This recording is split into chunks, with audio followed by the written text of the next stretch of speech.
Nessa aula, iremos discutir a medida central média aritmétrica, de forma específica, a média aritmétrica simples.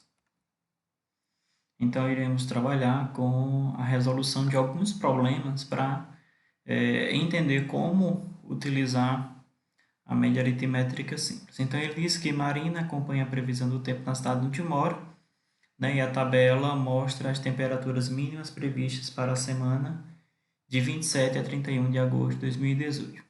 Né? Então, nós temos aqui 5 dados. Né? Aí ele faz a seguinte pergunta, né? Qual seria a média dessas temperaturas aqui?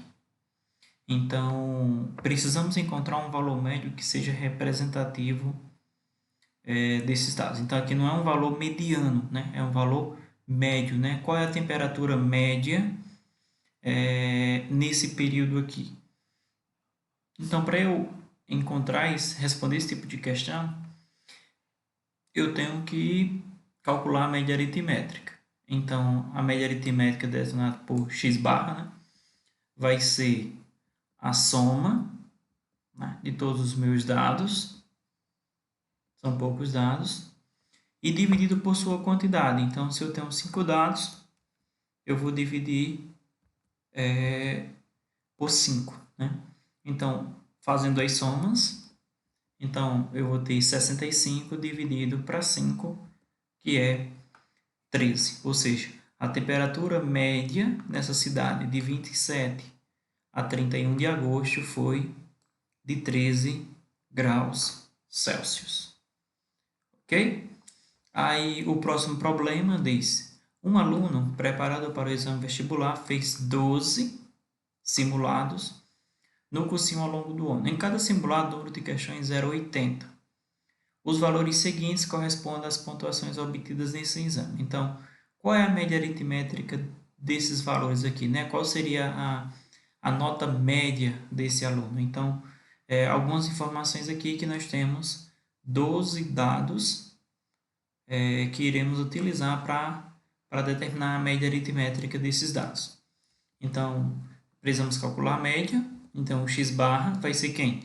Vai ser a soma de todos os meus dados, ok? Nesse caso aqui, a média aritmétrica, eu não preciso colocar os meus dados em row, ok? Mas eu preciso utilizar todos os meus dados. Então, eu vou somar todos os números e vou dividir por sua quantidade, que é 12. Quando eu somar os números, né, os números referentes a cada nota, eu vou encontrar 684 e vou dividir por 12, porque é a quantidade de dados que eu somei. Quando eu fazer esse resultado, eu vou ter que a média aqui é igual a 57.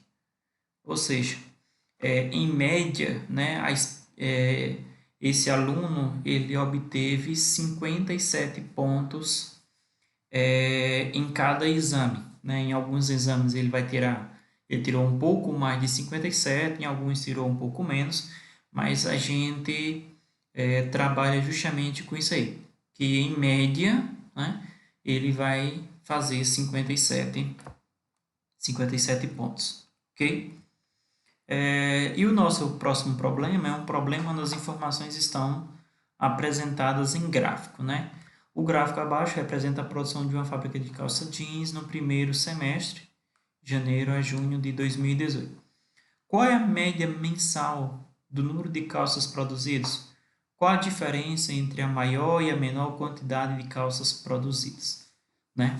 Então, eu tenho aqui o mês e eu tenho o número de calças produzidas em cada mês. Então, primeiro, para eu saber qual é a quantidade média de calça jeans produzidas, eu vou ter que somar, né, os meus dados. Então, eu já vou organizar em row, porque ele pede aqui a diferença entre a maior e a menor quantidade. Então, se eu organizar em row aqui, eu já vou ter que a menor quantidade é 120 e a maior é 240. Então, calculando a média, né, a média seria o quê? Eu somar o meu resultado obtido, né, em cada mês e dividir pela quantidade. Então, se eu contar aqui, são 6 meses, né? Somando as produções referentes a cada mês, eu vou encontrar 990 dividido por 6, que é o total de meses que eu utilizei. Então, eu vou obter como resultado 165 calças jeans. O que isso significa? Que, em média, essa fábrica, né, ela vai produzir 165 calças jeans mensais. Esse valor pode ser maior, pode ser menor, mas a média de produção dela vai ser 165, ok? E a amplitude, né? Quando ele diz a diferença entre o maior e o menor, ele pede a amplitude. Então, a amplitude vai ser essa diferença, 240 menos 120, né? Então, o que significa? Que a diferença entre o mês que se produziu mais e o mês que se produziu menos é 120 calça jeans, ok? Então, obrigado pela atenção.